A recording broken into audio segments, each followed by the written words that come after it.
Sebelum ceritanya dimulai, silahkan tulis di kolom komentar dari daerah mana saja teman-teman yang menonton cerita ini. Jangan lupa like dan subscribe agar channel ini bisa semakin berkembang dan mempersembahkan cerita yang lebih menarik lagi. Malam itu, udara terasa berat dan penuh kepalsuan. Gedung Grand Ballroom Hotel Mahameru berkilauan di bawah cahaya ribuan lampu kristal, memantulkan kemewahan pada setiap lantai marmer yang dipoles sempurna. Aroma parfum mahal bercampur dengan wangi bunga lili segar yang dirangkai megah di setiap sudut ruangan, menciptakan sebuah simfoni kemakmuran yang sengaja dipamerkan. Ini adalah malam perayaan ulang tahun ke-25 Suryo Group, perusahaan yang dibangun oleh almarhum ayahku dari nol, dengan keringat dan darah. Dan malam ini, aku hadir di sini sebagai hantu, seorang penonton tak kasat mata di tengah kerajaan milikku sendiri. Namaku Alina Suryoatmojo, dan tidak seorang pun di ruangan ini yang mengetahuinya, kecuali segelintir orang kepercayaan yang kini menatapku dari kejauhan dengan sorot mata khawatir. Aku merapikan gaun satin berwarna gading yang kukenakan. Sebuah pilihan yang sangat disengaja. Gaun itu sederhana, tanpa manik-manik, tanpa belahan yang provokatif, dan tanpa label desainer yang mencolok. Rambutku hanya kugerai lurus, riasanku tipis. Aku ingin menjadi bayangan, menyelinap di antara kerumunan sebagai Alina, staf junior dari divisi arsip dan data. Sebuah posisi yang kubuat sendiri setahun yang lalu, sebuah topeng yang kupakai untuk melihat wajah asli dari orang-orang yang menjalankan warisan ayahku. Aku perlu tahu siapa yang setia, siapa yang hanya menjilat, dan siapa ular berbisa yang bersembunyi di balik senyum manis. Keputusanku ini lahir dari sebuah pengkhianatan besar, sebuah luka yang masih terasa basah meski waktu terus berjalan.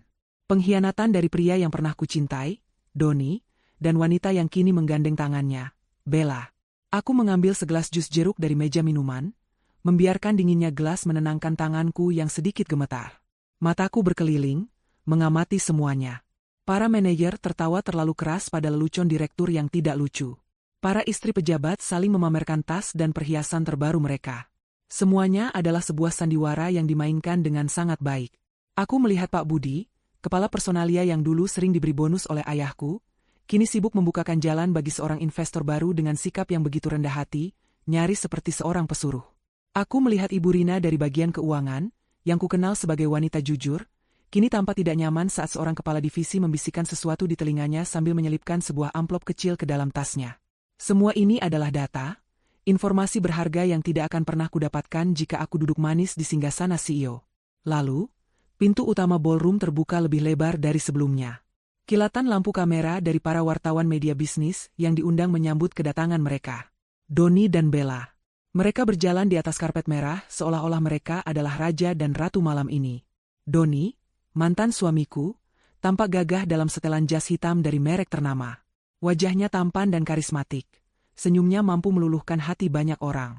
Namun aku tahu, di balik senyum itu ada hati yang lemah, jiwa yang mudah goyah oleh godaan duniawi. Dia adalah pria yang pernah berjanji akan menemaniku selamanya, namun menukarku dengan promosi jabatan dan wanita yang lebih agresif. Di sampingnya, Bella adalah api itu sendiri. Gaun merah menyalanya memeluk tubuhnya dengan sempurna, berkilauan di setiap gerakan. Bibirnya yang dipoles warna serupa tersenyum penuh kemenangan. Dia adalah manajer pemasaran yang meroket dalam 2 tahun terakhir. Prestasinya memang bagus, aku akui itu. Tapi caranya mencapai puncak diwarnai dengan intrik, dengan menyingkirkan siapapun yang menghalangi jalannya, termasuk aku. Dia melihatku bukan sebagai istri dari pria yang diinginkannya, tapi sebagai penghalang karir yang harus dilenyapkan. Dan dia berhasil. Setidaknya, itulah yang dia pikirkan. Mereka berjalan melewati tempatku berdiri. Doni sempat melirikku sekilas. Hanya sepersekian detik, tapi aku bisa melihat semuanya di matanya. Rasa bersalah, sedikit keterkejutan, dan ketakutan. Dia segera membuang muka, mengeratkan genggamannya di pinggang Bella seolah mencari perlindungan. Sementara itu, Bella menatapku langsung. Matanya yang tajam memindai penampilanku dari atas sampai bawah. Sudut bibirnya terangkat sedikit, sebuah senyum cemooh yang begitu jelas. Dia tidak mengatakan apa-apa, tapi tatapannya sudah berteriak. Lihatlah dirimu, menyedihkan. Dan lihatlah aku sekarang.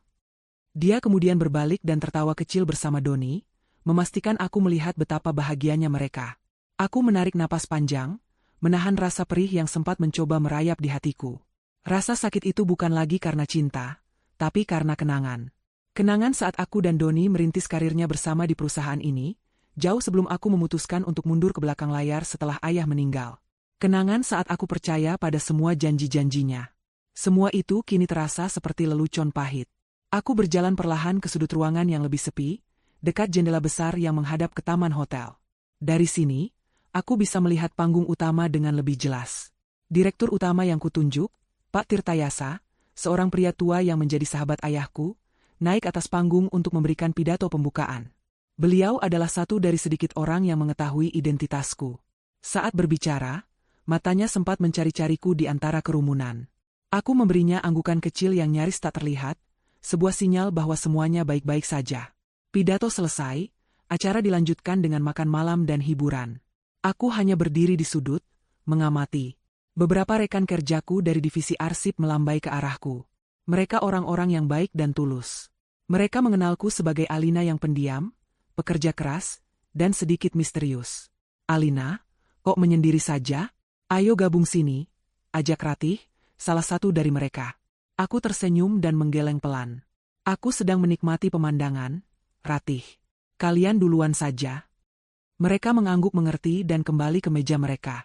Mereka tidak tahu bahwa dengan menjaga jarak, aku sedang melindungi mereka dari drama yang sebentar lagi mungkin akan terjadi. Benar saja, drama itu tidak butuh waktu lama untuk menemukanku. Bella, setelah puas menjadi pusat perhatian dan menerima pujian dari banyak orang, sepertinya merasa malamnya kurang lengkap tanpa menyiksaku secara langsung. Bersama gerombolan kecilnya, para wanita yang menjadi pengikut setianya, dia berjalan ke arahku. Langkahnya disengaja, seperti predator yang mendekati mangsanya. Musik jazz yang lembut seolah menjadi musik latar yang ironis untuk adegan ini. "Oh, lihat siapa yang ada di sini." Suara Bella terdengar manis namun penuh racun. "Alina, aku tidak menyangka kamu akan datang ke acara semewah ini. Aku pikir, acara seperti ini bukan levelmu lagi." Teman-temannya tertawa kecil di belakangnya. Aku hanya menatapnya, tidak menunjukkan emosi apapun. "Ini acara perusahaan, Bella. Semua karyawan diundang, termasuk staf dari divisi arsip," jawabku dengan tenang. "Benar juga," katanya sambil mengibaskan tangannya dengan gaya angkuh. "Aku hampir lupa kalau kamu sekarang bekerja di gudang data. Bagaimana rasanya, dari istri seorang direktur menjadi pegawai rendahan? Pasti berat ya?" Setiap katanya adalah jarum yang ditusukkan perlahan, dirancang untuk membuatku bereaksi, untuk membuatku marah atau menangis. Dia ingin sebuah pertunjukan. Dia ingin semua orang melihat betapa hancurnya aku, dan betapa berjayanya dia. Tapi aku tidak akan memberinya kepuasan itu. Setiap pekerjaan itu terhormat, Bella. Asalkan dilakukan dengan cara yang jujur. Balasku, dengan penekanan pada kata, jujur. Wajah Bella sedikit mengeras. Dia tahu aku menyindirnya. Tapi dia terlalu pintar untuk mengakuinya di depan umum. Dia mengubah taktik. Dia mendekat selangkah, merendahkan suaranya seolah-olah sedang berbaik hati. "Dengar, Alina. Aku tahu ini pasti sulit untukmu. Melihat Doni bahagia bersamaku. Tapi kamu harus move on. Carilah kebahagiaanmu sendiri. Mungkin ada kurir atau petugas kebersihan yang cocok untukmu. Kamu harus sadar di mana posisimu sekarang." Penghinaan itu begitu nyata, begitu kejam. Aku bisa merasakan tatapan orang-orang di sekitar kami mulai tertuju ke arah kami. Mereka berbisik-bisik, menikmati drama gratis yang tersaji di depan mata mereka. Di kejauhan, aku melihat Doni menatap kami dengan cemas, namun dia tidak bergerak sedikit pun dari tempatnya. Pengecut, seperti biasa. Aku menatap lurus ke mata Bella. "Terima kasih atas nasihatmu, Bella, tapi aku lebih tahu di mana posisiku daripada siapapun. Dan kamu, sebaiknya berhati-hati dengan posisimu saat ini. Terkadang, semakin tinggi kau terbang, akan semakin sakit rasanya saat kau jatuh." Ancaman terselubung dalam suaraku membuat senyum di wajah Bella memudar. Matanya menyipit, menunjukkan kemarahan yang sesungguhnya. Dia tidak suka diancam. Dia tidak suka merasa ada yang lebih superior darinya. Malam ini adalah malamnya, dan dia tidak akan membiarkan seorang pun, terutama aku, merusaknya. Aku tahu, dengan kata-kataku barusan, aku telah menyulut api.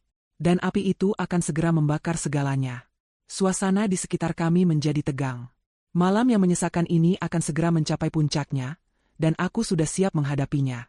Apapun yang terjadi. Merasa percakapan di dalam ballroom sudah mencapai titik jenuh, aku memutuskan untuk mencari udara segar. Hinaan Bella memang tidak melukaiku seperti yang dia harapkan, tetapi berada di tengah kerumunan yang penuh kepalsuan dan tatapan menghakimi mulai terasa menyesakan. Aku butuh jeda, sebuah momen untuk menenangkan diri dan menyusun kembali benteng pertahananku sebelum badai yang lebih besar datang. Aku tahu Bella tidak akan berhenti sampai di situ. Wanita seperti dia selalu menginginkan babak final yang dramatis, di mana dia keluar sebagai pemenang mutlak. Aku berjalan keluar melalui pintu kaca besar di sisi ballroom yang langsung menuju ke area taman dan kolam renang hotel. Udara malam yang sejuk langsung menyambutku, sebuah kontras yang melegakan dari hawa pengap di dalam. Suara musik jazz dan tawa orang-orang kini terdengar sayup-sayup, digantikan oleh gemericik air dari air mancur kecil di sudut taman dan hembusan angin yang lembut. Area kolam renang itu sepi.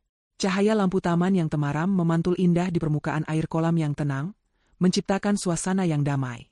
Aku berjalan perlahan di sepanjang tepi kolam, membiarkan pikiranku melayang. Aku teringat pada ayahku. Beliau pasti akan sangat kecewa melihat apa yang terjadi pada perusahaan dan pada kehidupanku. Beliau selalu berpesan, "Alina, perusahaan ini bukan hanya tentang keuntungan. Ini tentang manusia, tentang keluarga.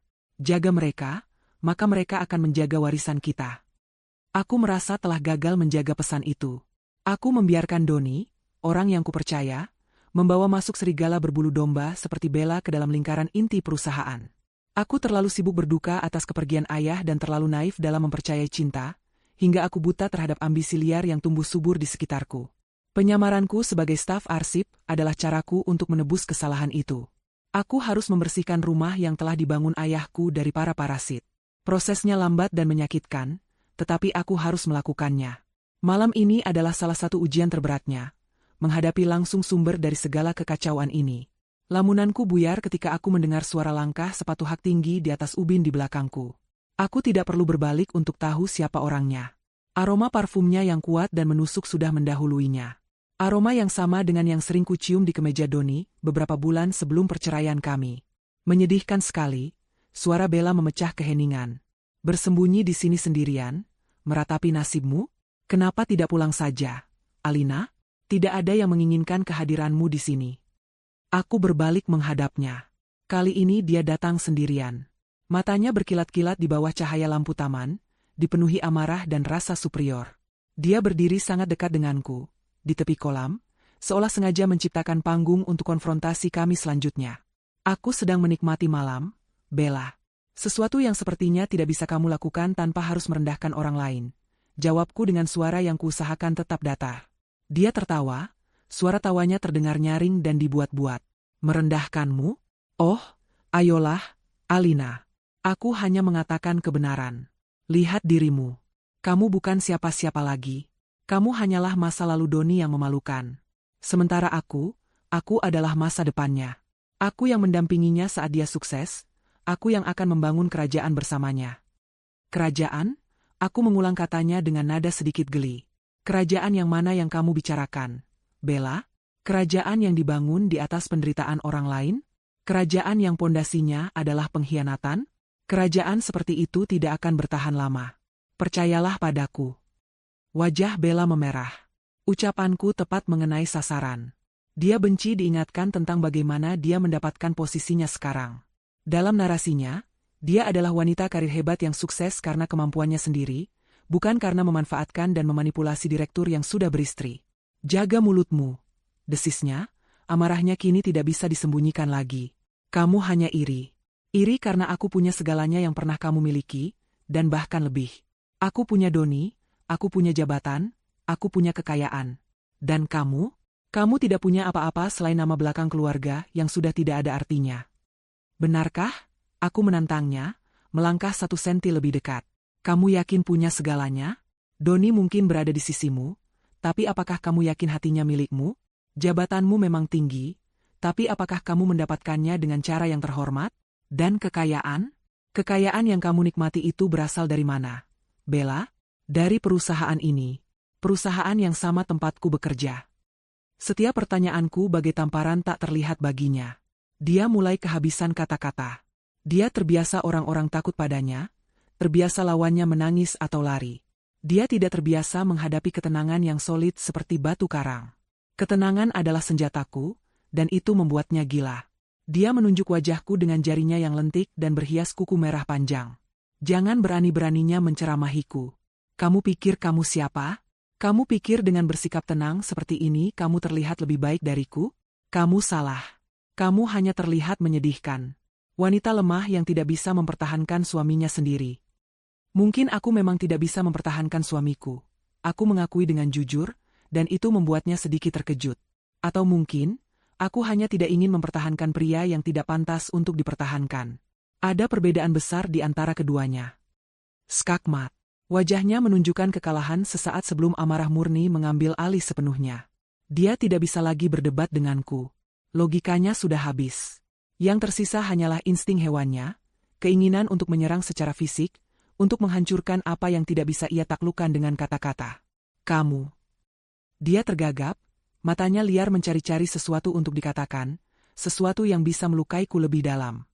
Kamu tidak pantas berada di sini. Kamu mengotori pesta ini dengan kehadiranmu. Kamu hanyalah sampah. Dan kemudian, semuanya terjadi begitu cepat. Didorong oleh puncak amarahnya, Bella menggunakan kedua tangannya untuk mendorong dadaku dengan sekuat tenaga. Aku sama sekali tidak menduganya. Aku memang mengira dia akan marah, mungkin berteriak, tapi serangan fisik adalah sesuatu yang tidak terlintas di benakku. Tubuhku yang tidak siap kehilangan keseimbangan. Kakiku tergelincir di tepi kolam yang sedikit basah. Untuk sesaat, aku merasa seperti melayang di udara, melihat ekspresi kaget yang berubah menjadi senyum kemenangan di wajah Bella. Lalu, air dingin itu menelanku bulat-bulat. Suara ceburan keras menggema di keheningan taman. Air masuk ke hidung dan telingaku. Gaunku yang ringan kini terasa berat seperti timah, menarikku ke bawah. Aku membuka mata di dalam air, melihat gelembung udara keluar dari mulutku. Di atasku, siluet Bella tampak kabur oleh riak air dan cahaya lampu. Untuk beberapa detik, aku hanya diam di dalam air, merasakan dingin yang menusuk tulang dan keterkejutan yang luar biasa. Suara-suara dari kejauhan mulai terdengar. Orang-orang yang mendengar suara ceburan itu, pasti mulai berdatangan ke area kolam. Aku mendorong dasar kolam dengan kakiku dan meluncur ke permukaan.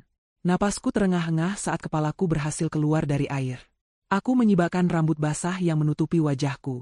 Pemandangan yang menyambutku adalah persis seperti yang diinginkan Bella. Kerumunan orang sudah berkumpul di tepi kolam, menatapku dengan berbagai ekspresi. Kaget, kasihan, dan yang paling menyakitkan, geli. Beberapa dari mereka bahkan tidak bisa menahan tawa kecil. Doni berdiri di barisan paling depan, wajahnya pucat pasi, mulutnya terbuka seolah ingin mengatakan sesuatu tapi tidak ada suara yang keluar. Dan di sana, di tengah semua itu, berdirilah Bella. Dia menatapku dari atas, dagunya terangkat tinggi, matanya bersinar penuh kemenangan. Dia telah mendapatkan apa yang dia inginkan. Dia telah mempermalukanku di depan semua orang. Dia telah membuktikan pada dunia bahwa dialah pemenangnya, dan aku pecundang yang basah kuyup. Dia berpikir, inilah akhir dari permainan. Dia tidak tahu, ini barulah permulaan. Di dalam air yang dingin itu, sesuatu dalam diriku telah berubah. Kesabaran dan penyamaran sudah berakhir. Malam ini, mereka semua akan tahu siapa Alina Suryoatmojo yang sebenarnya. Air kolam yang dingin merenggut napasku dan menghantam kesadaranku seperti palu godam. Untuk sepersekian detik yang terasa abadi, dunia menjadi sunyi. Hanya ada aku, kegelapan biru air, dan gaun gadingku yang kini melambai-lambai di sekelilingku seperti kain kafan. Gelembung-gelembung udara berebut keluar dari bibirku, membawa serta sisa-sisa keterkejutan. Di atas sana, cahaya lampu ballroom tampak seperti bintang-bintang jauh yang tak terjangkau, dan siluet Bella yang berdiri di tepi kolam adalah bulan sabit yang bengis dan penuh kemenangan. Dia telah berhasil. Dia telah mendorongku ke titik terendah, secara harfiah. Namun, di dalam keheningan air yang membekukan itu, sesuatu yang lain terjadi. Rasa perih karena penghinaan, rasa sakit karena pengkhianatan, dan rasa lelah karena terus-menerus bersabar, semuanya seakan tersapu oleh dinginnya air. Yang tersisa bukanlah kerapuhan, melainkan amarah. Amarah yang dingin, tajam, dan jernih. Amarah seorang ratu yang kerajaannya telah diinvasi oleh hama. Di dasar kolam inilah, di titik terendahku, aku menemukan kembali kekuatanku.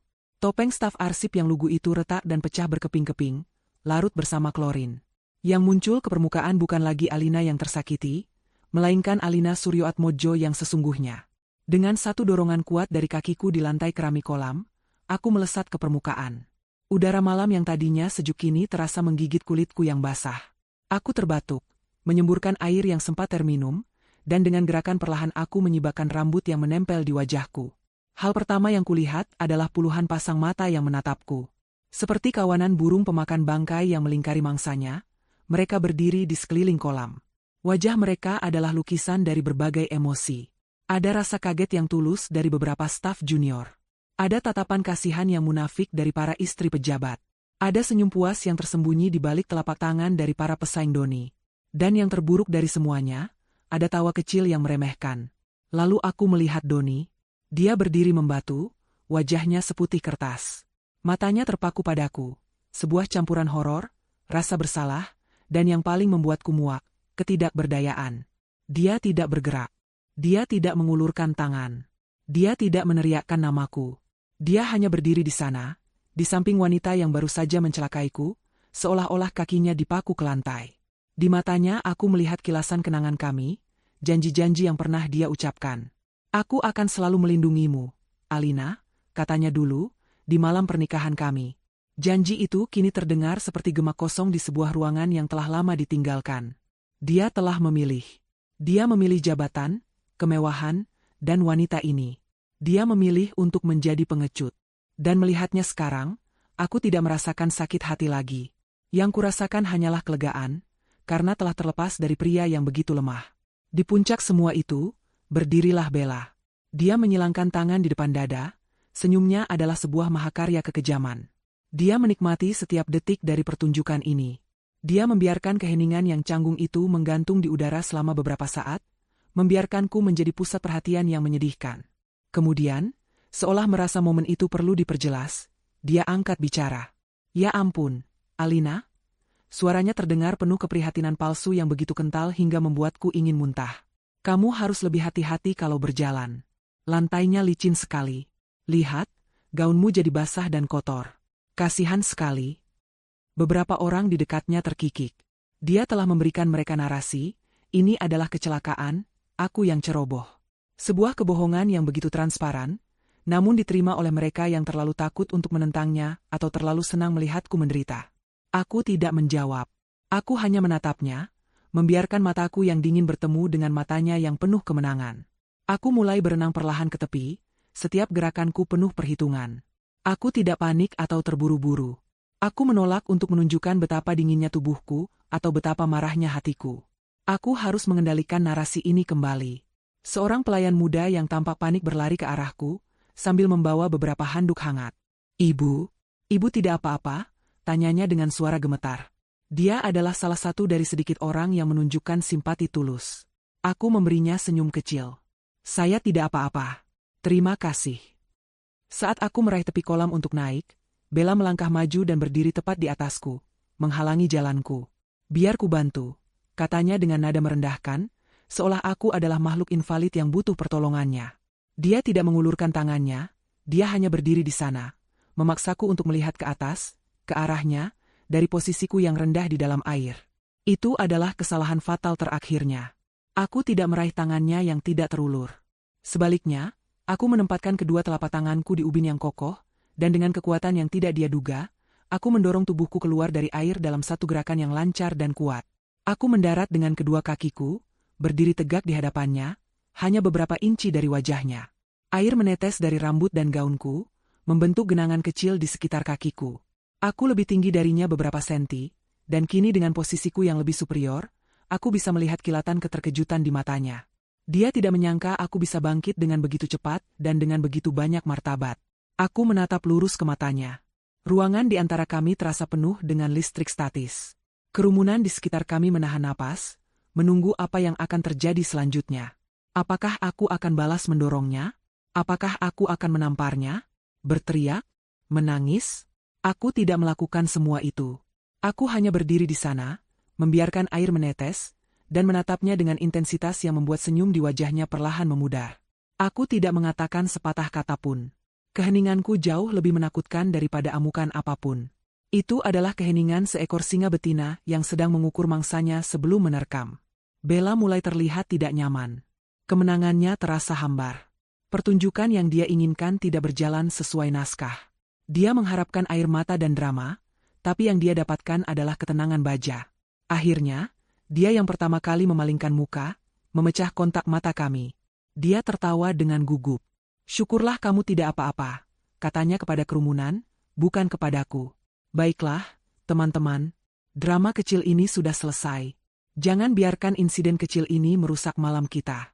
Ayo, semuanya, kita kembali ke dalam. Aku punya kejutan yang jauh lebih menarik untuk kalian semua. Dia mencoba untuk merebut kembali kendali, untuk mengalihkan perhatian dari ketegangan yang baru saja tercipta.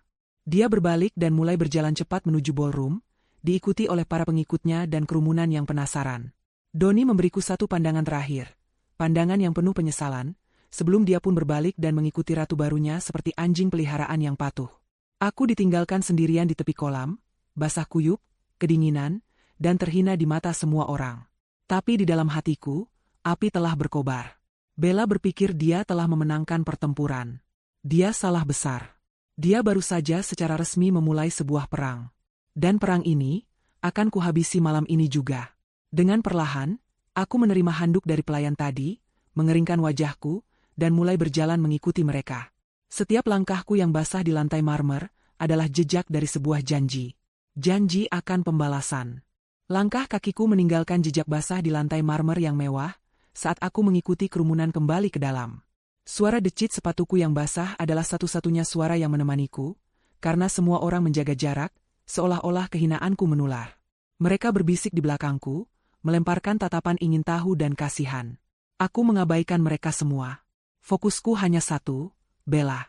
Aku membiarkan diriku terlihat seperti domba yang kalah, yang dengan patuh mengikuti gembalanya menuju pembantaian. Padahal dalam benakku, aku adalah serigala yang sedang membiarkan mangsanya masuk lebih dalam ke dalam hutan. Di depan, Bella telah mengambil alih panggung sepenuhnya. Dia berhasil mendapatkan mikrofon nirkabel dari pembawa acara, dan suaranya kini menggema di seluruh ballroom. Mohon perhatiannya sekali lagi, bapak-bapak, ibu-ibu, dan teman-teman sekalian. Serunya dengan nada ceria yang dipaksakan. Saya harap insiden kecil di tepi kolam tadi tidak mengurangi kemeriahan malam ini. Anggap saja itu sebagai selingan yang menyegarkan. Beberapa orang tertawa, mencoba mencairkan suasana. Bella tersenyum puas, merasa kendali sudah kembali di tangannya. Sebagai permintaan maaf atas gangguan tadi, dan sebagai puncak perayaan ulang tahun perusahaan kita yang luar biasa ini, saya dan Doni ingin berbagi sedikit kebahagiaan dan inspirasi dengan kalian semua. Kami ingin menunjukkan apa yang bisa dicapai dengan kerja keras, dedikasi, dan visi yang jelas. Dia memberi isyarat tangan yang dramatis ke arah pintu lobi utama. Mari, ikut saya semua. Kerumunan, yang selalu tertarik pada janji kemewahan, mulai bergerak serempak menuju lobi. Aku mengikuti dari belakang, menjaga jarak. Gaunku yang basah terasa dingin dan berat, menempel di kulitku, sebuah pengingat konstan akan penghinaan yang baru saja kuterima. Tapi rasa dingin itu justru membuat pikiranku tetap tajam. Aku melihat Pak Tirtayasa, direktur utama kepercayaanku, menatapku dari seberang ruangan. Wajahnya penuh kekhawatiran dan amarah. Dia pasti sudah ingin campur tangan sejak tadi, tapi aku memberinya tatapan yang jelas, jangan lakukan apa-apa, ini urusanku. Dia mengerti dan hanya bisa mengangguk pasrah. Lobi utama hotel telah disulap. Di tengah ruangan yang luas itu, di bawah lampu gantung kristal yang paling besar, berdiri sebuah objek yang ditutupi oleh kain sutra biru tua yang mengilap. Bentuknya yang rendah, lebar, dan aerodinamis sudah bisa ditebak. Para tamu berkerumun di sekelilingnya, ponsel mereka sudah siap di tangan untuk merekam. Bella dan Doni berdiri di samping objek misterius itu.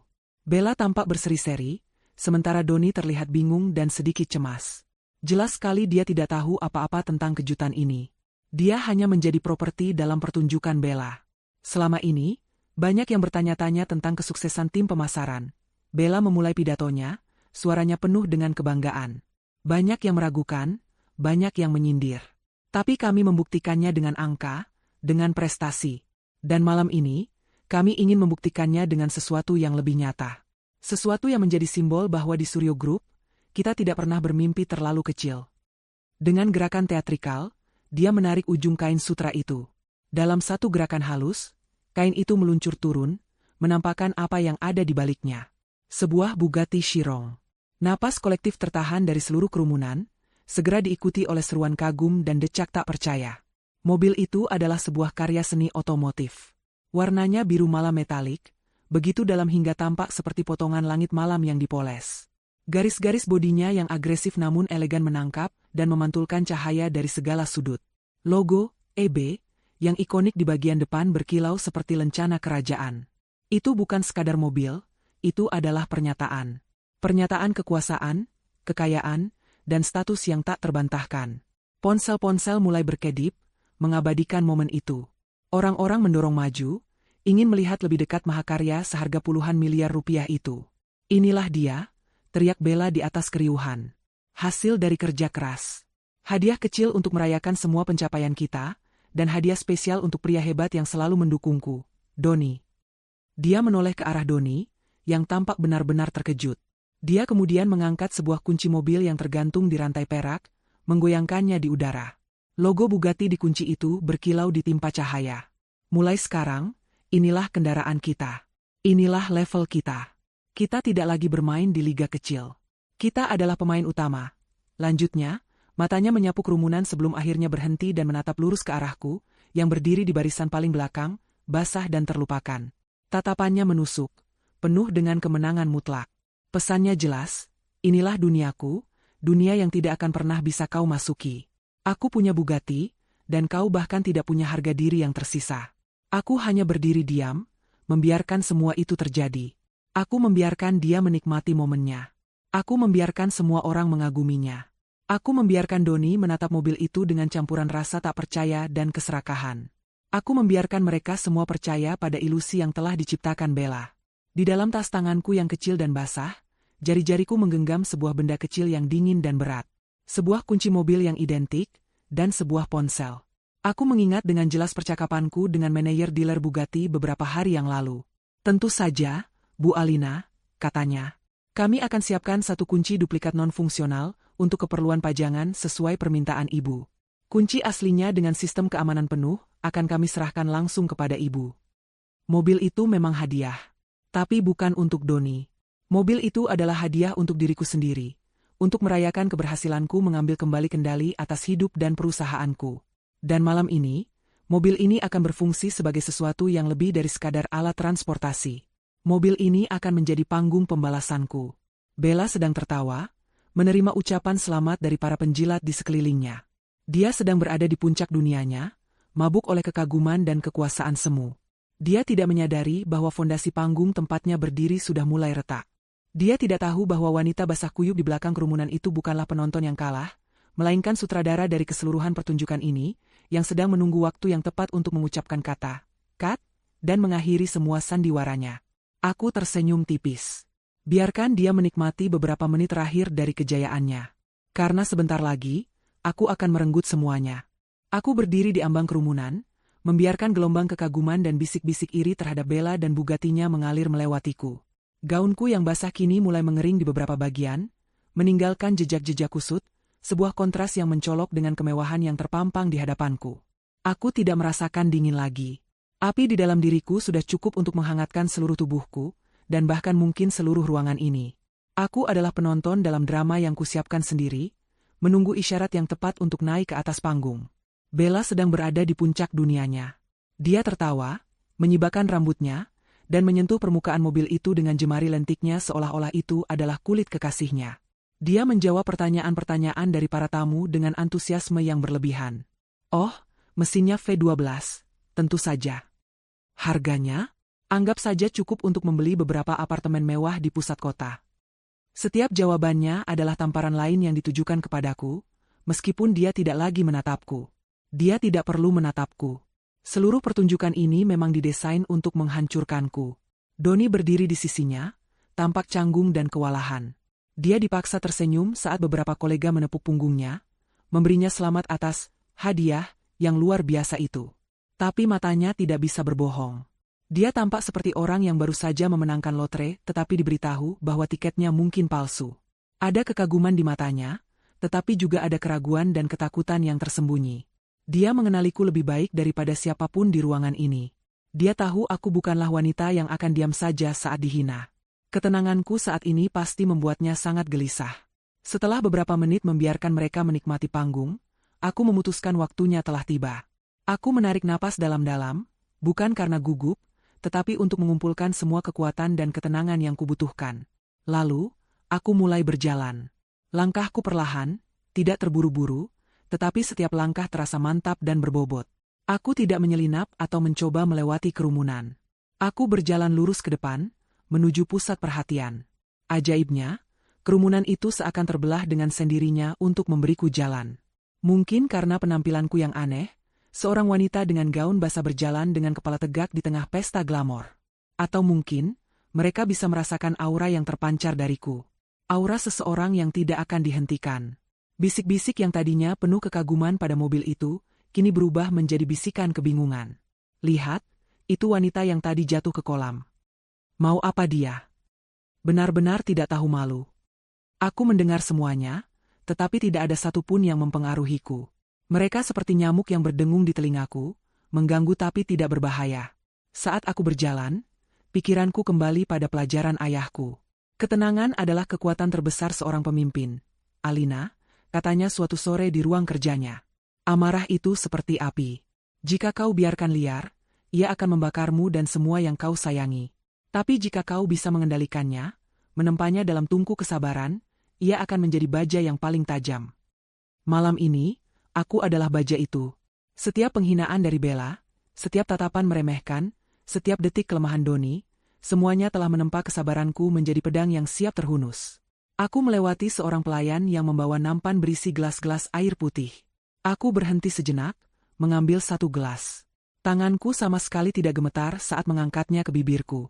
Aku meminumnya perlahan, membasahi tenggorokanku yang sedikit kering. Itu adalah tindakan yang normal dan sederhana. Tetapi di tengah situasi yang begitu tegang, tindakan itu menjadi sebuah pernyataan. Sebuah pernyataan bahwa aku memegang kendali penuh atas diriku sendiri. Akhirnya, aku tiba di tujuan. Aku berdiri tepat di depan mobil Bugatti itu, memisahkan Bella dan Doni. Aku kini menjadi bagian dari pusat perhatian itu. Keheningan yang canggung langsung menyelimuti lobi. Musik yang mengalun dari ballroom seolah menjauh. Semua mata tertuju padaku. Bella adalah yang pertama memecah keheningan. Wajahnya yang tadinya berseri-seri kini mengeras karena kesal. "Kamu lagi?" katanya dengan nada tajam. "Apa yang kamu mau, Alina? Ingin menyentuh mobil ini? Maaf, aku tidak mau bekas tangan kotormu mengotorinya. Pergi sana." Dia mengharapkan aku akan tersinggung, atau mungkin memohon. Tapi aku hanya tersenyum tipis. Senyum yang tidak mencapai mataku. Aku tidak memandangnya. Sebaliknya, aku menoleh ke arah Doni. "Doni," kataku, suaraku terdengar jelas dan tenang di tengah keheningan. "Setelah semua ini, apakah kamu benar-benar bahagia?" Pertanyaanku membuatnya membeku. Itu bukan pertanyaan yang dia harapkan. Dia menatapku, lalu menatap Bella, lalu kembali menatapku. Dia membuka mulutnya, tetapi tidak ada kata yang keluar. Dia terjebak. Bella, marah karena aku mengabaikannya dan berbicara langsung kepada Doni, melangkah maju. "Tentu saja dia bahagia. Lebih bahagia dari sebelumnya saat bersamamu. Sekarang pergilah sebelum aku memanggil keamanan untuk mengusirmu." Kali ini, aku menoleh padanya. Keamanan? Ide yang bagus. Tapi aku rasa, mereka tidak akan mengusirku. Aku berhenti sejenak, membiarkan kalimatku yang penuh teka-teki itu menggantung di udara. Aku kemudian berbalik dari mereka berdua, dan mulai mengitari mobil Bugatti itu perlahan. Aku berjalan mengelilinginya, jari-jariku sesekali menyentuh permukaannya yang dingin dan halus. Aku mengagumi setiap lekuknya, setiap detailnya, seperti seorang seniman yang sedang mengapresiasi mahakaryanya sendiri. Setiap orang hanya bisa menonton dalam diam, benar-benar bingung dengan apa yang sedang kulakukan. Tindakanku tidak masuk akal dalam skenario mereka. Seorang wanita yang baru saja dipermalukan seharusnya tidak bersikap seperti ini. Aku menyelesaikan putaranku dan kembali berdiri di depan kap mobil, menghadap kerumunan. Aku menatap wajah-wajah di hadapanku. Wajah-wajah yang tadinya menertawakanku. Aku mencari wajah Pak Tirtayasa dan para direktur lainnya. Aku menemukannya. Mereka semua tampak tegang.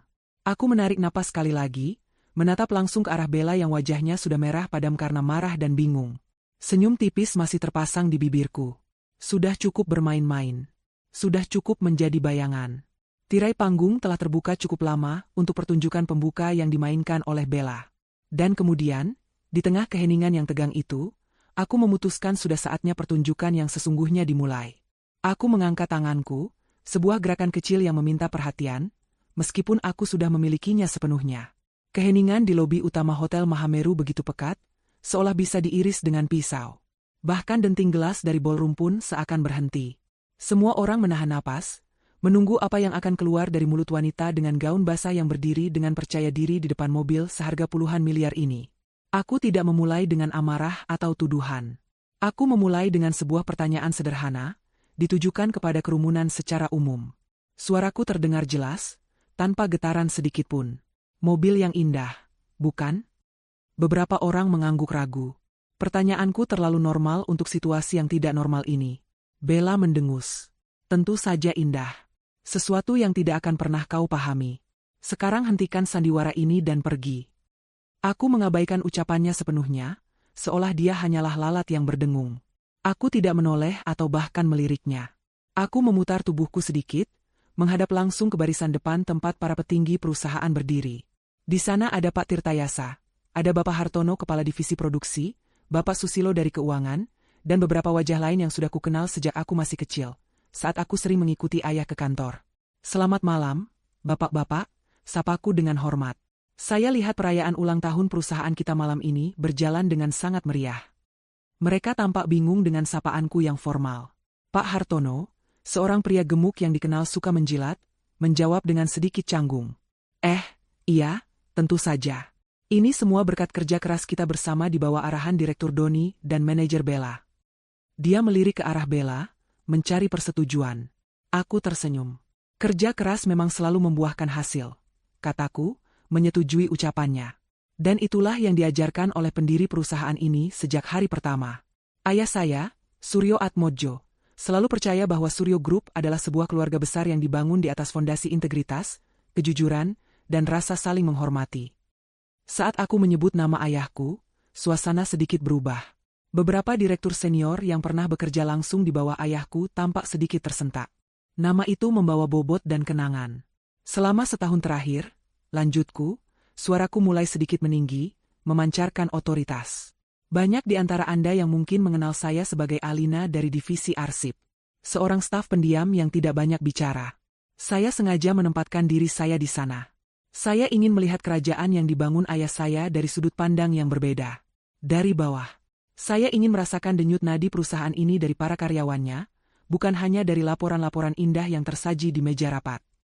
Aku berhenti sejenak, membiarkan kata-kataku meresap. Aku bisa melihat roda gigi mulai berputar di kepala mereka.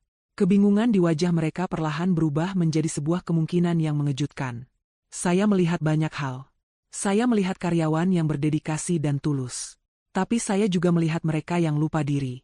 Mereka yang lebih mementingkan jabatan dan kemewahan pribadi daripada kesejahteraan perusahaan.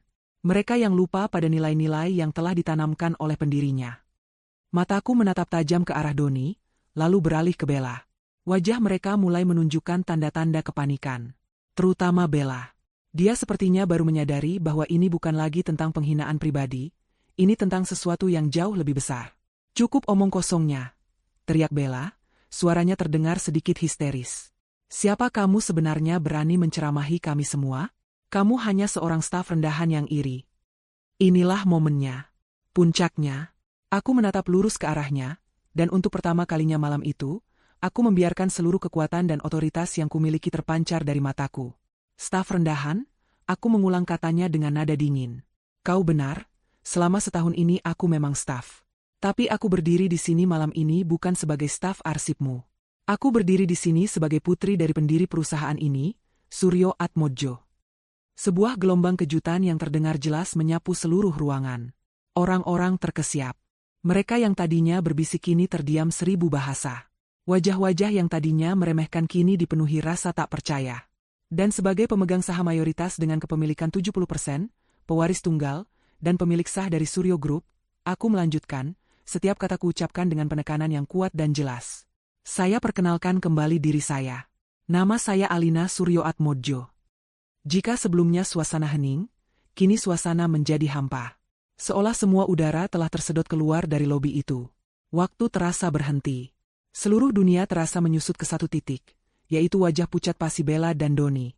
Wajah Doni benar-benar kehilangan warna. Bibirnya sedikit terbuka, matanya membelalak ngeri. Keringat mulai membanjiri pelipisnya. Dia menatapku seolah baru pertama kali melihat hantu. Hantu dari masa lalunya, masa depannya, dan semua kesalahan fatal yang telah dia perbuat. Dia tidak hanya mengkhianati istrinya. Dia telah mengkhianati ratu dari kerajaannya. Mobil Bugatti di sampingnya kini tampak seperti monumen raksasa bagi kebodohannya. Namun, Bella tidak mau menyerah begitu saja. Logikanya menolak untuk menerima kenyataan yang begitu menghancurkan. Bohong, teriaknya, suaranya pecah. Ini semua bohong. Dia sudah gila. Mana mungkin pemilik perusahaan mau bekerja di gudang arsip. Jangan percaya padanya. Dia menoleh ke sekeliling, mencari dukungan. Security. Panggil security. Usir penipu ini dari sini sekarang juga. Tidak ada yang bergerak. Para petugas keamanan yang berdiri di sudut ruangan hanya menatap bingung, menunggu perintah dari atasan mereka. Dan pada saat itulah, Pak Tirtayasa melangkah maju dari barisan direksi. Dia berjalan dengan tenang dan berdiri di sampingku. Wajahnya yang tua dan bijaksana tampak tenang, tetapi matanya berkilat marah saat menatap Bella. Dia berdeham, dan suaranya yang berat dan berwibawa langsung memenuhi ruangan. Tidak perlu memanggil keamanan, katanya. Karena apa yang baru saja dikatakan oleh Ibu Alina Suryoatmojo adalah 100% kebenaran. Dia menoleh ke arahku dan sedikit menundukkan kepalanya. Selamat datang kembali secara resmi, Bu Alina. Kami telah menunggu arahan Anda. Pernyataan dari direktur utama itu adalah paku terakhir di peti mati kebohongan Bella. Tidak ada lagi ruang untuk keraguan. Seluruh kerumunan kini menatapku dengan cara yang sama sekali berbeda. Bukan lagi sebagai korban yang menyedihkan, tetapi sebagai penguasa yang telah lama bersembunyi dan kini kembali untuk merebut tahtanya. Rasa kasihan di mata mereka telah berganti menjadi rasa takut dan hormat. Aku menatap Bella. Wajahnya adalah sebuah topeng horor. Matanya liar, napasnya tersengal-sengal. Dunia yang telah dia bangun dengan susah payah di atas kebohongan dan intrik, kini hancur berkeping-keping di depan matanya hanya dalam hitungan menit. Dia menatapku, lalu ke Pak Tirtayasa, lalu ke Bugatti, seolah mencoba menghubungkan kepingan-kepingan puzzle yang mengerikan. Aku memberinya senyum dingin. Kau lihat, Bella, aku sudah bilang, aku lebih tahu di mana posisiku daripada siapapun. Tabir pertama telah terbuka. Mereka sekarang tahu siapa aku. Tapi pertunjukan ini belum selesai. Masih ada satu tabir lagi yang harus kubuka. Tabir yang menyelimuti mobil mewah yang menjadi simbol kesombongannya. Dan aku akan membukanya dengan cara yang paling memuaskan. Keheningan yang mengikuti pengakuan Pak Tirtayasa terasa berbeda. Jika sebelumnya adalah keheningan karena keterkejutan, kini ia berubah menjadi keheningan yang penuh dengan perhitungan. Aku bisa melihatnya di mata semua orang. Para direktur yang tadinya bersekutu dengan Doni kini menatapku dengan campuran rasa takut dan upaya untuk terlihat netral. Wajah-wajah mereka yang licin kini tampak seperti para abdi dalam yang baru menyadari bahwa raja yang mereka layani selama ini hanyalah seorang penipu, dan ratu yang asli telah kembali. Staf-staf junior yang tadinya menatapku dengan kasihan, kini memandangku dengan kekaguman yang nyaris religius. Kisah tentang pemilik perusahaan yang menyamar di antara mereka akan menjadi legenda di kantor selama bertahun-tahun. Di tengah pergeseran lempeng kekuasaan ini, ada dua orang yang masih terjebak di pusat gempa. Doni tampak seperti cangkang kosong. Jiwanya seakan telah tercerabut dari tubuhnya. Dia menatapku, lalu menatap mobil di sampingnya, lalu kembali menatapku. Rangkaian realisasi yang mengerikan pasti sedang melintas di benaknya. Setiap sindirannya, setiap kali dia memamerkan Bella di hadapanku, setiap kali dia mengabaikanku, semua itu dia lakukan di depan pemilik seluruh hidupnya. Dia tidak hanya kehilangan seorang mantan istri malam ini, dia telah kehilangan masa depannya. Lalu ada Bella. Manusia, saat didorong ke sudut yang paling sempit, hanya memiliki dua pilihan, menyerah atau melawan dengan membabi buta. Dan Bella bukanlah tipe orang yang mudah menyerah. Setelah beberapa detik membeku dalam kengerian, insting bertahan hidupnya yang ganas mengambil alih. Penyangkalan adalah satu-satunya senjata yang tersisa. Aku tidak percaya. Pekiknya, suaranya melengking dan putus asa. Dia menunjuk ke arah Pak Tirtayasa. Bapak pasti bersekongkol dengannya. Kalian semua ingin menjatuhkanku karena aku terlalu sukses. Dia kemudian beralih kepadaku, matanya menyala dengan kebencian murni. Kau pikir aku akan percaya begitu saja? Kau pikir semua orang akan percaya pada dongeng konyolmu? Dia kemudian melakukan satu-satunya gerakan yang menurutnya bisa menyelamatkannya. Dia mengangkat kunci Bugatti yang ada di tangannya tinggi-tinggi, menggoyangkannya seolah itu adalah tongkat kekuasaan.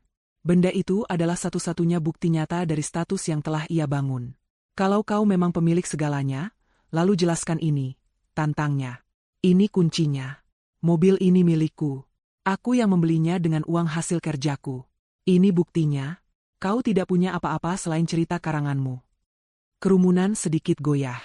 Klaimnya, meskipun terdengar putus asa, didukung oleh bukti fisik. Dia memegang kunci mobil itu. Sementara aku hanya punya kata-kata. Aku menatap kunci di tangannya, lalu menatap wajahnya yang penuh kemenangan sesaat. Aku hampir merasa kasihan padanya. Dia berpegang pada sepotong plastik dan logam, tidak menyadari bahwa itu adalah jangkar yang akan menenggelamkannya lebih dalam lagi. Aku memberinya senyum yang paling tenang malam itu. Benar sekali, Bella. Dalam situasi seperti ini, kita memang butuh bukti, bukan hanya kata-kata. Dengan gerakan yang sangat perlahan dan disengaja, aku meraih tas tanganku yang kecil dan masih lembab. Semua mata mengikuti setiap gerakanku. Aku membuka pengaitnya dan memasukkan tanganku ke dalam. Kerumunan menahan napas. Apa yang akan ku keluarkan? Sebuah dokumen? Akta kepemilikan? Yang pertama ku keluarkan adalah ponselku. Layarnya menyala, menampilkan foto ayahku sebagai wallpaper. Sebuah pemandangan yang memberikan kekuatan. Aku meletakkannya sejenak di atap mobil. Lalu, aku kembali merogoh tasku. Kali ini, aku mengeluarkan sebuah kunci mobil. Kunci itu identik dengan yang dipegang Bella. Logo, EB, yang sama, bentuk yang sama, warna perak yang sama. Aku mengangkatnya, membiarkan semua orang melihatnya.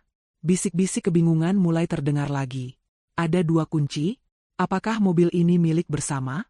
Bella tertawa, tawa yang terdengar serak dan panik. Lihat, dia pasti mencuri kunci cadangan. Penipu, pencuri. Mencuri? Aku mengulang katanya dengan nada geli. Tidak, Bella. Aku tidak perlu mencuri sesuatu yang memang menjadi milikku. Aku kemudian mengambil kembali ponselku dari atap mobil. Dengan beberapa usapan ibu jari yang tenang, aku membuka sebuah aplikasi. Di layar ponselku terpampang logo Bugatti yang besar, diikuti oleh antarmuka yang menampilkan gambar Chiron biru malam dengan beberapa tombol virtual. Buka pintu, nyalakan mesin, nyalakan lampu. Aku mengangkat ponselku agar beberapa orang di barisan depan bisa melihatnya. Teknologi zaman sekarang sungguh luar biasa, bukan? Kataku dengan ringan. Lalu, aku menatap lurus ke arah Bella, yang wajahnya kini dipenuhi ketakutan saat melihat layar ponselku. Dia mulai mengerti. Mari kita lihat, kataku. Tombol yang mana dulu ya? Mungkin yang ini. Ibu jariku dengan lembut menekan tombol virtual, nyalakan lampu. Seketika, sepasang lampu depan proyektor kuat LED di Bugatti itu menyala dengan cahaya putih kebiruan yang cemerlang, membelah temaram lobi dan menyilaukan semua orang untuk sesaat. Diikuti oleh lampu belakangnya yang membentuk garis merah tanpa putus, menyala dengan indah. Sebuah, kolektif terdengar dari kerumunan. Aku tersenyum. Pemanasan yang bagus. Kemudian, tanpa menunggu lebih lama lagi, aku menekan tombol virtual, nyalakan mesin. Tidak ada suara starter yang kasar. Yang ada hanyalah sebuah siulan pelan saat pompa bahan bakar bekerja, diikuti oleh sebuah ledakan suara yang terkendali namun sangat dalam dan menggelegar saat 16 silinder mesin raksasa itu mulai hidup. Deru mesin itu tidak berisik, melainkan sebuah simfoni kekuatan murni yang membuat lantai marmer di bawah kaki kami sedikit bergetar. Suara itu adalah suara kekuasaan yang tak terbantahkan. Kerumunan mundur selangkah, terintimidasi oleh binatang buas yang baru saja kubangunkan. Untuk pukulan terakhir, aku menekan tombol, buka pintu. Dengan gerakan yang anggun dan nyaris tanpa suara, kedua pintu, gunting, mobil itu terangkat ke atas, terbuka seperti sepasang sayap mekanis yang megah, memperlihatkan interior kulit berwarna coklat muda yang mewah. Kini, tidak ada lagi keraguan. Tidak ada lagi pertanyaan. Aku tidak hanya memiliki kata-kata. Aku memiliki kendali penuh. Aku mematikan kembali mesinnya dengan satu sentuhan lagi di ponselku, mengembalikan keheningan yang tegang. Aku memasukkan ponsel dan kunci asliku kembali ke dalam tas. Lalu aku menatap Bella, yang berdiri membeku seperti patung es. Kunci replika di tangannya kini tampak begitu konyol dan tidak berharga. Kunci yang kau pegang itu, Bella, aku menjelaskan dengan suara yang tenang namun terdengar oleh semua orang. Hanyalah sebuah replika. Sebuah cenderamata yang tidak memiliki chip elektronik di dalamnya. Aku memintanya secara khusus dari dealer saat aku menyelesaikan pembayaran mobil ini minggu lalu. Aku pikir, mungkin akan berguna sebagai pajangan di mejaku. Aku tidak pernah menyangka, kau akan berbaik hati memajangnya untukku di depan semua orang malam ini. Aku berhenti sejenak, membiarkan penghinaan total dari kata-kataku meresap ke dalam tulangnya. Terima kasih, Bella. Kau telah membantuku melakukan peluncuran mobil baruku dengan sangat dramatis. Kunci yang kau pegang itu, Bella, aku menjelaskan dengan suara yang tenang namun terdengar oleh semua orang. Hanyalah sebuah replika. Sebuah cenderamata yang tidak memiliki chip elektronik di dalamnya. Aku memintanya secara khusus dari dealer saat aku menyelesaikan pembayaran mobil ini minggu lalu. Aku pikir, mungkin akan berguna sebagai pajangan di mejaku. Aku tidak pernah menyangka, kau akan berbaik hati memajangnya untukku di depan semua orang malam ini. Aku berhenti sejenak, membiarkan penghinaan total dari kata-kataku meresap ke dalam tulangnya. Terima kasih, Bella. Kau telah membantuku melakukan peluncuran mobil baruku dengan sangat dramatis. Itulah titik puncaknya. Itulah momen di mana semua kekuatan terakhir dalam diri Bella hancur lebur. Wajahnya yang pucat kini berubah menjadi abu-abu. Matanya yang tadinya menyala-nyala kini kosong. Jemarinya yang gemetar akhirnya menyerah. Kunci replika itu terlepas dari genggamannya, jatuh ke lantai marmer dengan suara denting kecil yang terdengar begitu keras di tengah keheningan. Benda itu tergeletak di sana, di antara sepatu mahalnya dan mobil asli yang tidak akan pernah menjadi miliknya, sebuah simbol dari semua kebohongan dan ambisinya yang kini telah hancur berkeping-keping. Dia telah kalah, secara total dan absolut. Dan di matanya, aku bisa melihat dia tahu itu. Denting kecil dari kunci replika yang jatuh ke lantai menjadi penanda akhir dari satu babak dan awal dari babak yang lain. Babak pengungkapan telah selesai.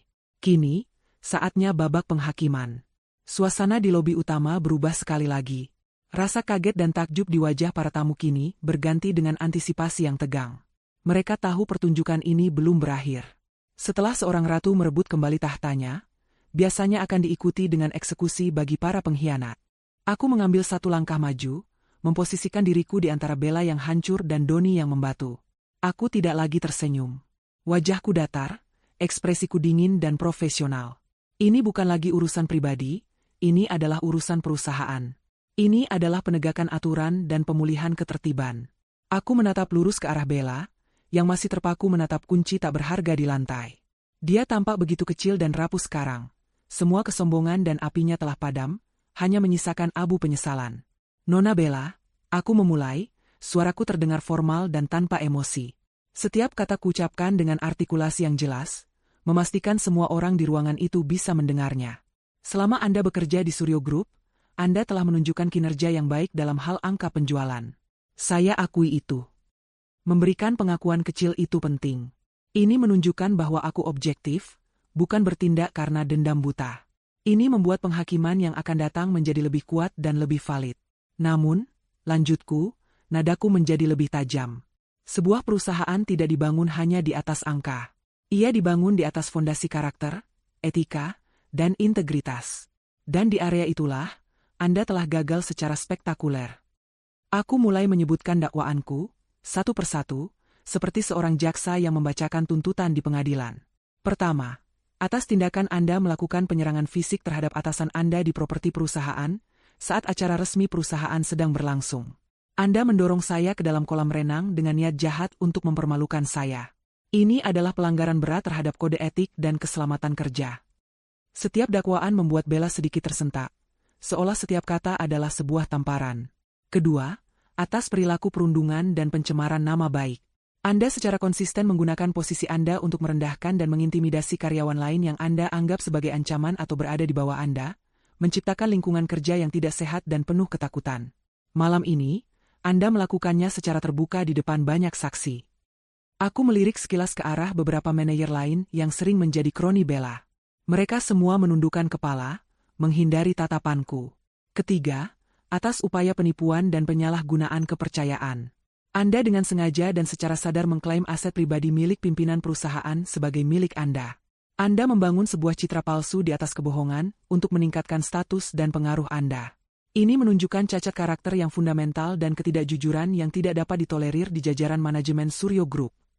Dan keempat, yang merupakan akumulasi dari semua itu, Anda telah menunjukkan perilaku yang tidak etis dan tidak profesional, yang secara fundamental bertentangan dengan nilai-nilai inti yang telah ditanamkan oleh almarhum ayah saya, Suryo Atmojo.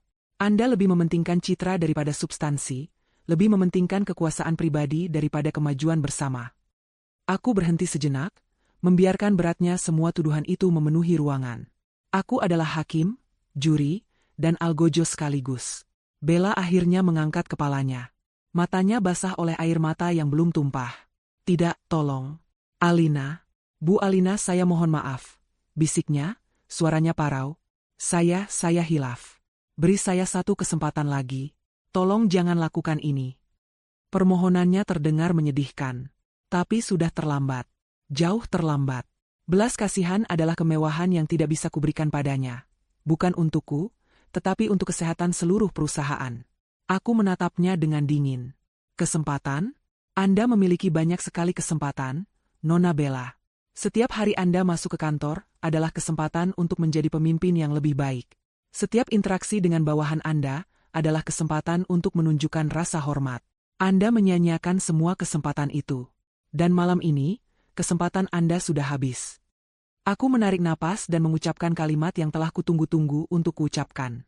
Atas dasar semua pelanggaran berat tersebut, maka efektif detik ini juga, saya, Alina Suryoatmojo, sebagai pimpinan tertinggi Suryo Group, secara resmi memecat Anda, Nona Bella.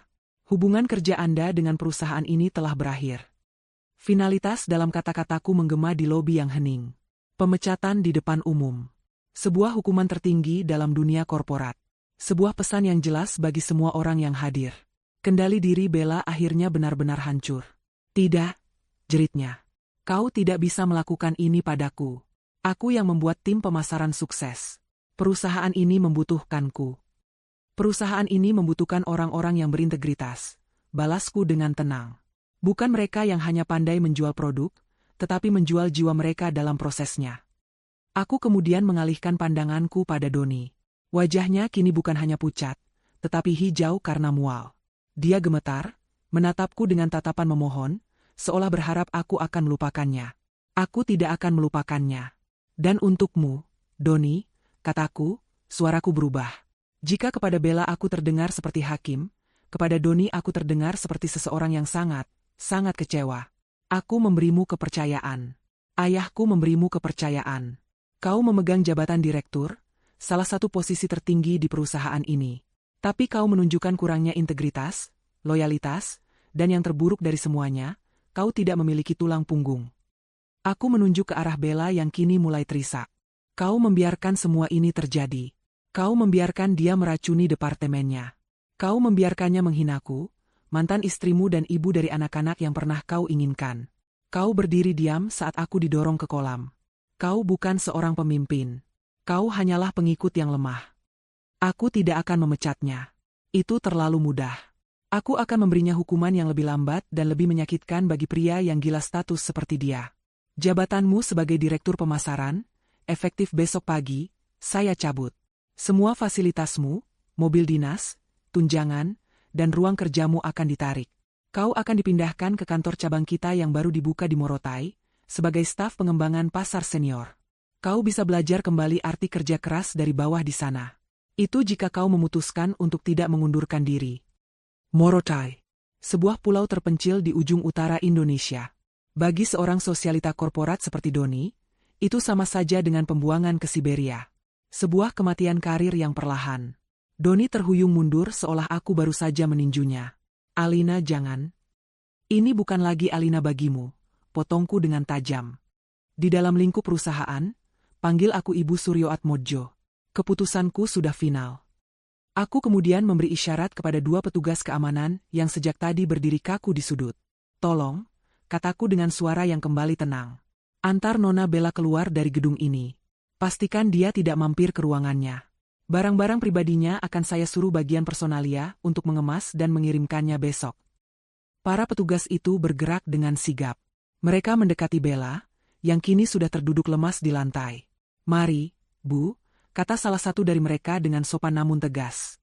Bella meronta saat mereka mencoba membantunya berdiri. Jangan sentuh aku. Lepaskan aku. Tapi perlawanannya sia-sia. Mereka memegang lengannya dengan lembut namun kuat dan mulai membawanya pergi, melewati kerumunan yang menatapnya dengan campuran rasa kasihan dan puas. Jeritan dan isak tangisnya perlahan menjauh, menjadi gema dari sebuah kejatuhan yang spektakuler. Aku menatap kepergiannya, lalu kembali memandang kerumunan di hadapanku. Aku menatap para direktur dan manajer. Malam ini, aku telah mencabut rumput liar. Besok, aku akan mulai membersihkan seluruh kebun. Pestanya selesai, umumku dengan suara tegas. Terima kasih atas kehadiran Anda semua.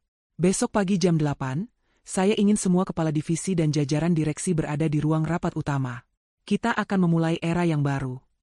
Tanpa menunggu jawaban, aku berbalik dan berjalan pergi, meninggalkan Doni yang hancur, Bugatti yang berkilauan, dan 100 orang saksi dari perebutan kembali tahta yang baru saja ku selesaikan. Tentu saja. Ini adalah bagian terakhir dari cerita pembalasan Alina. Bab 9, Harga Sebuah Penghinaan.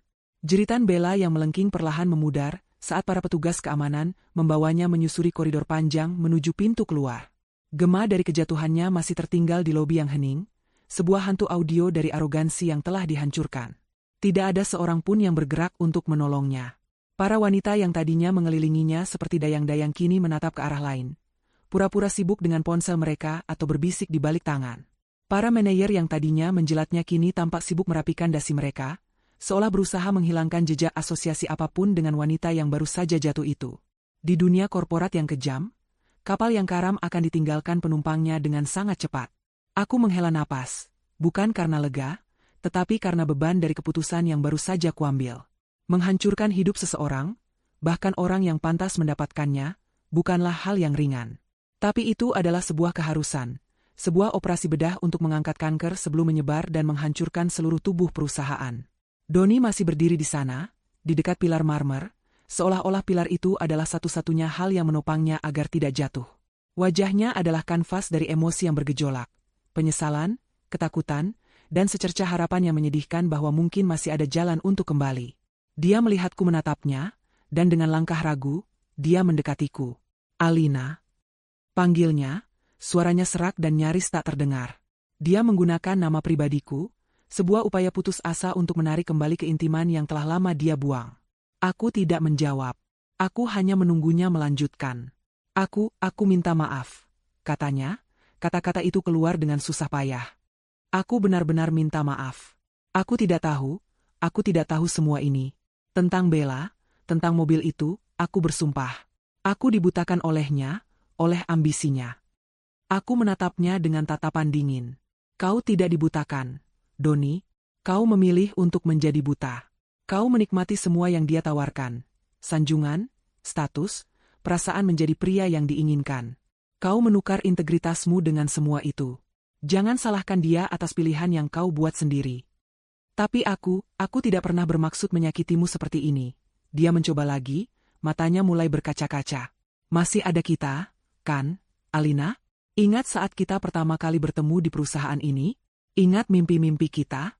Kita bisa memperbaikinya. Aku akan melakukan apa saja. Mendengar dia menyebut kenangan kami membuat sesuatu di dalam diriku mengeras. Dia mencoba menggunakan masa lalu sebagai senjata untuk menyelamatkan masa depannya. Sebuah taktik yang hina. Mimpi-mimpi itu sudah mati, Doni, kataku dengan tajam. Kau membunuhnya saat kau membiarkan wanita itu masuk ke dalam rumah kita, ke dalam pernikahan kita. Dan kau menguburnya malam ini saat kau hanya diam menontonku dipermalukan. Kita sudah tidak ada lagi. Yang ada hanya aku dan perusahaanku. Dan kau adalah seorang karyawan yang baru saja menerima surat tugas baru. Rasa putus asa yang nyata kini terpancar dari wajahnya. Morotai, Alina, tolong jangan kirim aku ke sana. Karierku akan tamat. Hidupku akan tamat. Karir adalah tentang apa yang kau bangun, Doni. Bukan tentang di mana kau ditempatkan. Balasku, menggemakan nasihat yang pernah diberikan ayahku kepadanya bertahun-tahun yang lalu. Ironis. Lihat saja ini sebagai kesempatan untuk menemukan kembali dirimu yang dulu. Pria yang pernah kupercayai, yang lebih menghargai kerja keras daripada jalan pintas. Itu pun kalau pria itu memang pernah benar-benar ada. Aku berbalik, mengakhiri percakapan kami. Tidak ada lagi yang perlu dikatakan. Setiap kata tambahan hanya akan menjadi garam di atas lukanya yang menganga, dan aku tidak tertarik untuk menyiksanya lebih jauh. Hukuman untuknya bukanlah pemecatan, melainkan keharusan untuk hidup setiap hari dengan kesadaran akan apa yang telah dia hilangkan. Dia akan bekerja di tempat terpencil, jauh dari gemerlap ibu kota yang dia puja, dengan gaji yang jauh lebih kecil, selalu dihantui oleh kenangan malam ini, malam di mana dia mengetahui bahwa wanita yang dia sia-siakan ternyata adalah ratu dari segalanya. Kerumunan mulai membubarkan diri dengan cepat dan canggung. Pesta telah berakhir dengan cara yang paling tidak terduga. Mereka berjalan melewatiku dengan kepala tertunduk, Beberapa di antaranya memberanikan diri untuk memberiku anggukan hormat yang kaku. Aku tahu besok pagi, berita tentang malam penghakiman di Hotel Mahameru akan menyebar seperti api di seluruh lantai kantor. Reputasiku akan terbentuk. Seorang pemimpin yang sabar, tetapi tanpa ampun saat dikhianati. Citra itu lebih baik daripada citra apapun yang bisa dibeli dengan uang. Tak lama kemudian, lobi yang tadinya penuh sesak itu menjadi sepi. Hanya tersisa aku, Doni yang masih mematung di kejauhan, Pak Tirtayasa, dan beberapa staf hotel yang mulai membersihkan sisa-sisa pesta yang berakhir prematur.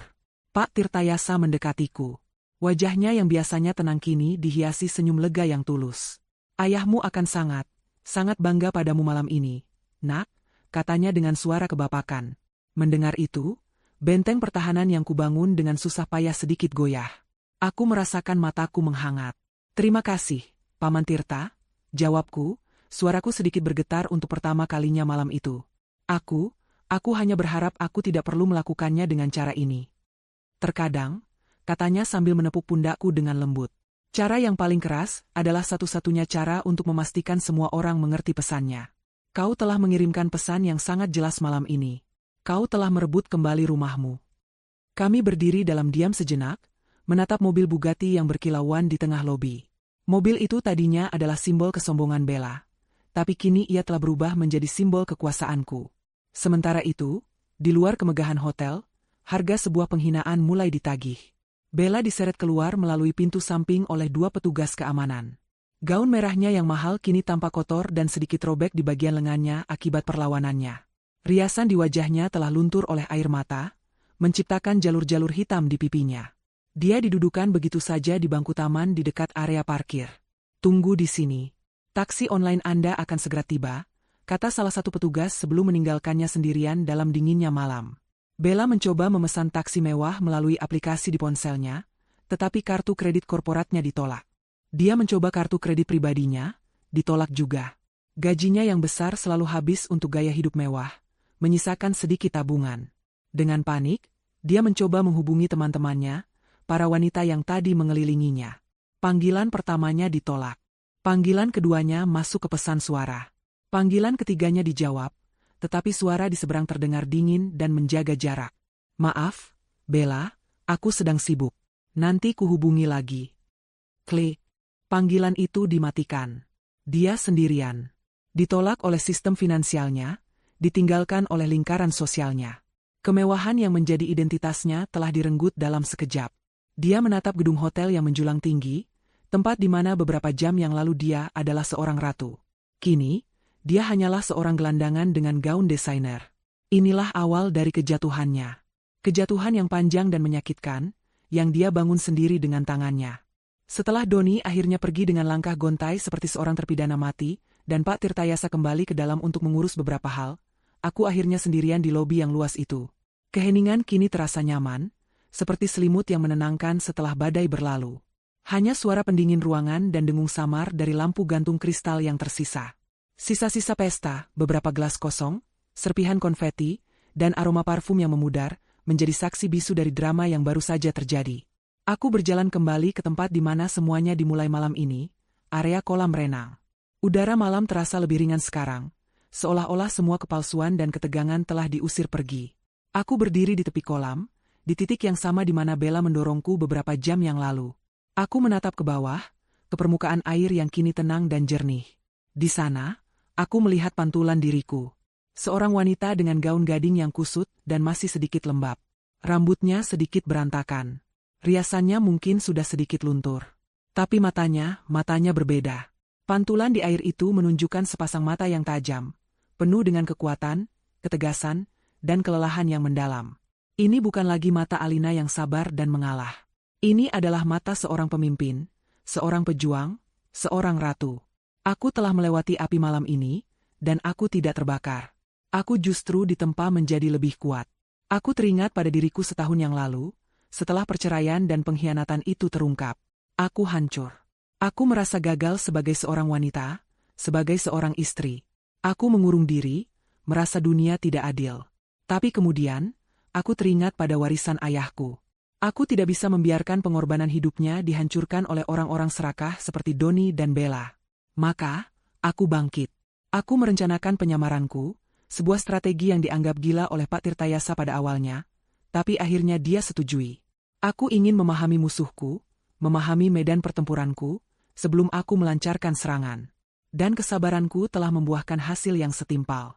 Malam ini bukanlah puncak dari balas dendamku. Balas dendam adalah emosi yang dangkal. Malam ini adalah sebuah reklamasi. Aku merebut kembali apa yang menjadi hakku, perusahaanku, harga diriku, dan takdirku. Bella dan Doni bukanlah tujuan utamaku. Mereka hanyalah gejala dari penyakit yang lebih besar di dalam perusahaan. Penyakit keserakahan, politik kantor, dan budaya yang melupakan nilai-nilai dasarnya. Mereka adalah tumor ganas pertama yang harus kuangkat. Dan besok pagi, pukul 8, aku akan memulai proses kemoterapi untuk membersihkan sisa-sisa sel kanker yang masih bersembunyi. Akan ada perombakan besar-besaran. Orang-orang yang loyal dan berintegritas, seperti Rati dan teman-temanku di divisi arsip yang selama ini diremehkan, akan mendapatkan promosi yang pantas mereka terima. Mereka yang selama ini hanya menjadi penjilat dan benalu akan segera menemukan diri mereka tanpa pijakan.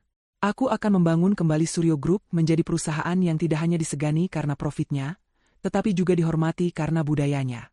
Perusahaan yang menjadi tempat di mana kerja keras yang jujur dihargai lebih dari sekadar intrik yang licik. Ini adalah janji yang kuucapkan pada pantulan diriku di air kolam itu, dan pada arwah ayahku.